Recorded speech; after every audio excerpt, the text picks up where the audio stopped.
you've worked with like some luminaries in the hip hop scene. Yeah. I'm talking like Prodigy, Yeah. rest in peace. Yeah. And for me, I think it was Get Out My Head. How did you like get to that place where you were comfortable, you know, with what you do and like dialing in? Like anyone, the cameraman, anyone, you know, WhatsApp TV, it's like, you know, whatever it is, you have to put those hours in, 10,000 hours, whatever. Yeah, you know, people talk about that. Yeah. I never knew about that till recently.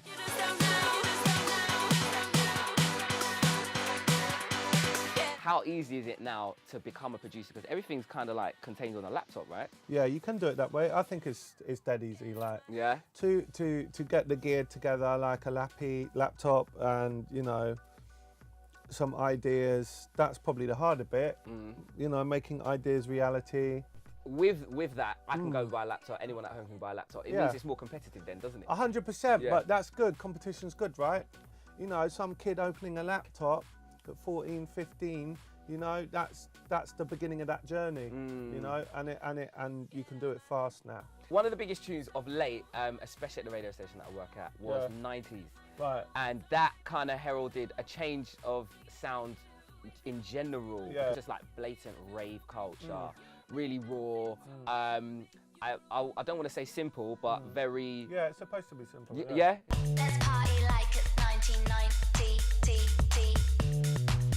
So it's like 90s was that thing at that time where it was a message really, just like, it was just, you know, everyone was always looking back to that era. Yeah. Even though like, most people know me as a dance producer now, I do like leaving messages in my music that will, you know, be relevant in 10 years' time. Yeah, that makes sense. Another thing which has been like a topic of conversation, especially like in the DJ industry, is like, you know, how you feel, like your mental health, like your mental condition. Yeah. What do you do to like take time out, or what are you, or Right. are you a studio bunny and you're always here? It's interesting. No one's really talked to me about this one actually before, but I did get a bit stressed out over things because I think, and this is no diss to anyone who's younger than me, it's like I was so aggressively competitive. I went to college, like a sixth form college, which was a music technology college, but then that was it for education for me. And I didn't really get on with school either, so I kind of left with kind of no qualifications. So I just dived into life.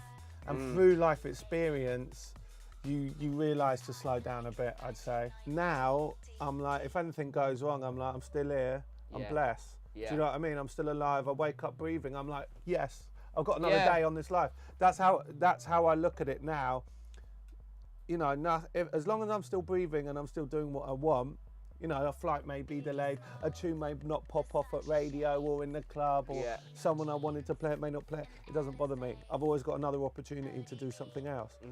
And I think for me, that's where I'm at now. I think that's the key point that you hit on. There's always another opportunity. Yeah. Because I understand, you know, I'm sure you encounter DJs and producers who are like, oh, man, like you said, something doesn't pop up on radio. I didn't get booked for this festival, and it stresses them out. Listen, I didn't get booked for the right festival for 10 years plus. Okay. Do you know what I mean? It's like, you know, you fight for everything you get in the world, and at the end of the day, it's like, if one route's not working for you, don't just bang your head against that door. Like, open another door. Yeah. And I think that's what creativity is all about anyway. What I know is, like, you've got to be brave and you've got to be not scared to try something else. And when you've got a tight feeling in your stomach, like, am I really doing this? Those are the moments when it pulls off.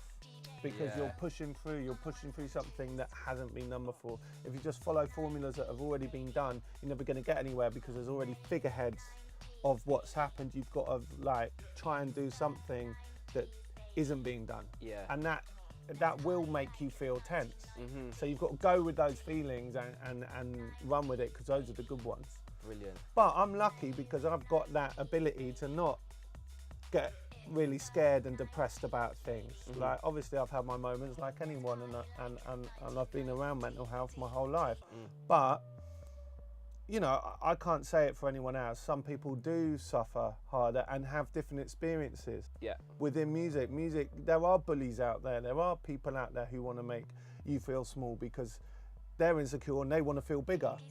You know, and they don't like the competition. And, you know, you have to have thick skin to deal with that. And, you know, some people can't deal with that as well. So I understand that as well, you know, and everyone's different. So you just got to stay happy, man, and by knowing that we're still here. Brilliant, brilliant. Now, what's next? What have you got panning out for 2018? What can we look forward to? I've got a Redlight album coming out next month or the month after. We're just finishing that off, and then I've got the Clips album coming out in April, May. So busy, and loads of touring as well. All right, man. Well, look, we're gonna leave you, let you create. I see you got a session open. Thank you so much for taking the time out to chat to us, man. It's been wicked. Respect. Take care, man. Yeah, cool.